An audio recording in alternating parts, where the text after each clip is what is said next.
তো বন্ধুরা সবাই কেমন আছে? আশা করি সবাই ভালোই আছে। আমি এখন যাচ্ছি চান করতে। তো দেখতেই পাচ্ছ এখন আমি ঘরে চলে এসেছি। চান টান করে এখন পুজো দিলাম, পুজো দিয়ে এখন বাইরে যাব বাজারের দিকে।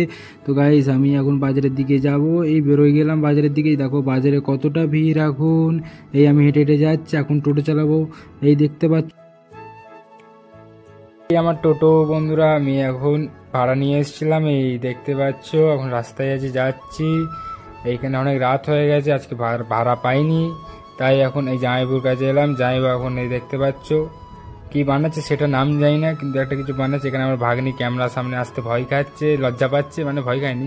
এই এখন আমি বাড়ি যাচ্ছি, আমাকে টাটা করে দিল। এই এখন আমি রাস্তায় এসে চলে এলাম। তো এখন অনেক রাত হয়ে গেছে, তাই বাবাকে আমি চাবিটা দিতে যাচ্ছিলাম। এই বাবাকে এখন চাবিটা দিয়ে দিলাম। বাবা বললো এখানে চশমাটা রাখা আছে, এই চশমাটা নিয়ে আমি আর একটা দাদা হেঁটে হেঁটে যাচ্ছি। দেখতে পাচ্ছ রাস্তা পুরো ফাঁকা, রাত হয়ে গেছে তাই। তো এখন আমি ঘরে চলে এলাম, এই দরজা খুলে নিলাম। এখন এবার লাইট জ্বালিয়ে নিয়েছি। তো গাইস আবার দেখাবেন নেক্সট ভিডিওতে।